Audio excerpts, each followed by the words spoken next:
Hi అండి. Today గుండె నిండా గుడిగంటలు ఎపిసోడ్ చూస్తున్నారు కదా! ఇదేంటిది? దంపతులను ఇక్కడే కూర్చోపెట్టారు. బయట కూర్చోపెడదాం. ఎందుకొదినా? అక్కడ చాలామంది ఆడవాళ్ళు వెళ్ళేలా లేదు. అదేంటి? అయినా సరే ఒకసారి ఉండండి అని చెప్పేసి ఆ పళ్ళెం పట్టుకుని వెళ్ళి వాళ్ళ ఆశీర్వాదం తీసుకుని చల్లగా ఉండండమ్మా అని అంటే, ఏంటిది రాజేష్ ఇలా ఎందుకు చేస్తున్నాడు? అన్నయ్య నా మాట వినరు. నేనేం చెప్పినా వినరు.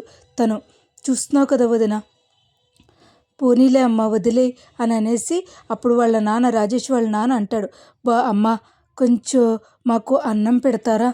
నాకు నాకు పెట్టకపోయినా పర్వాలేదమ్మా, నా ఇంటి దానికి పెడతారా? షుగర్ కదమ్మా, ఉండండి నేను ఇప్పుడే వస్తాను అని చెప్పేసి బాలు వెళ్ళి గబగబా 2 ప్లేట్లు భోజనం పట్టుకొచ్చి వాళ్ళకిస్తాడు. వాళ్ళకిచ్చి, ఏంటండి ఇది? తల్లిదండ్రులను చూసే పద్ధతి ఇదేనా తల్లిదండ్రులు చూసే పద్ధతి అని చెప్పేసి అంటూ ఉంటుంది. అనేసరికి ఆ అన్నయ్య, వద్దులే అన్నయ్య వెళ్ళకన్నయ్య అంటే, ఉండమ్మా అని చెప్పేసి వెళ్తూ, ఒరే రాజేష్ ఏంటిదిరా, ఇదేరా మా పార్టీ, ఇదేరా మా పెదనాన్నల కన్నా పార్టీ బాగా చేయలేదా అని చెప్పేసి అంటూ ఉంటాడు.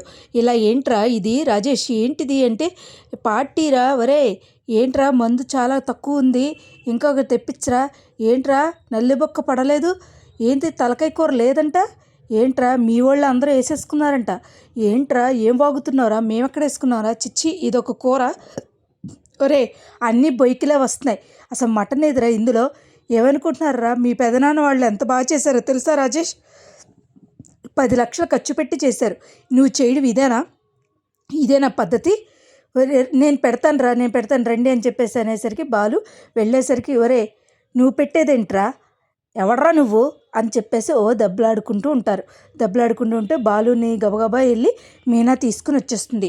రండి మీరు లోపలికి రండి అంటే, అన్నయ్య భోంచేయండి అన్నయ్య అంటే, భోజనం వద్దు ఏం వద్దమ్మా మీనా వెళదామా అని అనేసరికి వెళ్ళిపోయేసరికి ఇంటికి వెళ్ళిపోయేసరికి వచ్చి చాలా సీరియస్గా కూర్చుంటాడు బాలు.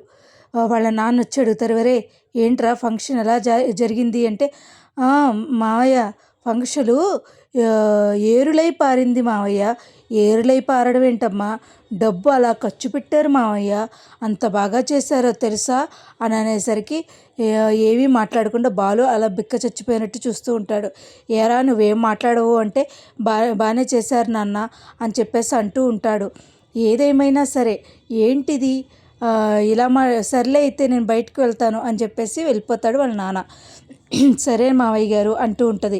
ఇంకా ఏంట్రా ఏం మాట్లాడుతున్నావు నువ్వు అంటే, అది కాదండి, అది చూసారా, అప్పు చేశారు ఇచ్చారు, ఏం చేశారు రాజేష్, ఏమీ చేయలే, వాళ్ళకి నచ్చినట్టు చేసుకున్నారు అంతేనా, దీనికోసమేనా మీరు అప్పు చేసింది, అంతేనండి, పెళ్ళాం మాట వినకపోతే ఇలాగే ఉంటుంది అని చెప్పేసి అనేసరికి రాత్రి వెళ్ళి కూర్చుని తన ఆత్మ ఒకటి వచ్చి మాట్లాడుతుంది, ఒరే నువ్వు పెళ్ళాం మాట వినుంటే ఈ పాటికి నువ్వు బాగుపడేవరా, పెళ్ళాం మాట విన్నావాడే బాగుపడతాడరా, వెళ్ళలేనోడు ఏనాటికి బాగుపడ్డావు, నువ్వు ఆపద్ధర్మానికి వాడు కావాలని తాగి తందనాలు ఆడటానికి డబ్బులు ఇచ్చావురా, ఎవడరా నువ్వు నన్ను అంటాకి, నీ ఆత్మనరా, నాకు నచ్చినట్టు చేస్తాను అని చెప్పేసి అని అంటాడు. అని అనేసరికి ఏం మాట్లాడాలో తెలియక ఇలా తాగేసి పడిపోయేసరికి ఏం చేయాలి, ఇంకా ఏం మాట్లాడకుండా కామ్గా రోజు అయిపోతుంది. ఇంకా అసలు మీనా చాలా బాధపడుతూ ఉంటుంది. అనవసరంగా డబ్బు ఇచ్చి ఇలా చేశారా, రాజేష్ అన్న ఇలా చేస్తాడని అనుకోలేదు అనేసి అనుకుంటూ ఉంటుంది. కరెక్ట్గా రోహిణి విషయం దాకా వస్తుంది.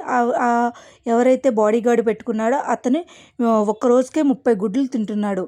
ఏంటిది మనోజ్, ఏంటిది ఇలా తింటున్నాడు, అసలు వీడు మనిషేనా, అరే ఏంటిది నాకేమీ అర్థం కావట్లేదు మనోజ్ అని రోహిణి అంటుంటుంది. నాకే అర్థం కావట్లేదు మీనా, నాకే అర్థం కావట్లేదు రోహిణి, అసలు ఏం జరుగుతుంది అసలు ఇక్కడ, అసలు వీడి కోసమే ఆర్డర్లు పెడుతున్నాను అంతే తప్ప వీడికన్నా నేనే బెటర్ కదా అని చెప్పేసి వీడిని పోషించడమే డబ్బులు సరిపోతాయేమో అని చెప్పేసి అనుకుంటూ ఉంటారు.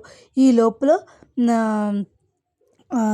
బాలు రోహిణికి ఒక అతను తెలుసు కదా, అతన్ని బ్లాక్మెయిల్ చేస్తూ ఉంటాడు. ఆ బ్లాక్మెయిల్ చేసిన అతను వచ్చి చింటూ ఆడుకుంటూ ఉంటాడు, వాళ్ళ ఫ్రెండ్స్తో ఆడుకుంటూ ఉంటాడు.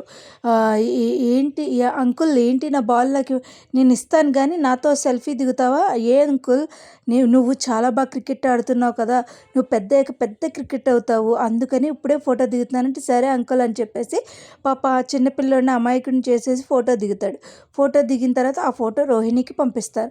పంపించిన తర్వాత ఏంట్రా అసలు ఏం జరుగుతుందిరా, ఏం జరుగుతుంది, నా నా అక్కడ నా ప్రాణం, నువ్వేం మాట్లాడుతున్నావు, నా కొడుకు దగ్గర నువ్వెందుకు వెళ్ళావురా అని చెప్పేసి రోహిణి అడిగేసరికి, కూల్ కూల్ బేబీ కూల్, నీకు నచ్చినట్టు కాదు, నాకు నచ్చినట్టు నువ్వు చెయ్యాలి, లేదనుకో నీ కొడుకుని తీసుకుని నేను వెళ్ళిపోతాను, నేను ఎక్కడికి రావాలో, నేను ఎక్కడ ఉంటానో నీకు చెప్తా, నీకు లొకేషన్ పెడతా, నువ్వు వచ్చి నాతో మాట్లాడి నాకు వివరం తెలుసుకో, అర్థమవుతుందా, అప్పుడు వరకు కూడా నువ్వు నేను చెప్పినట్టు వినాలి అంటే ఇంకేం మాట్లాడకుండా కామ్గా ఊరుకుంటుంది రోహిణి. పెట్టేస్తుంది ఫోన్, పెట్టేసి ఏం చేయాలో తెలియక కంగారు పడుతూ ఉంటుంది.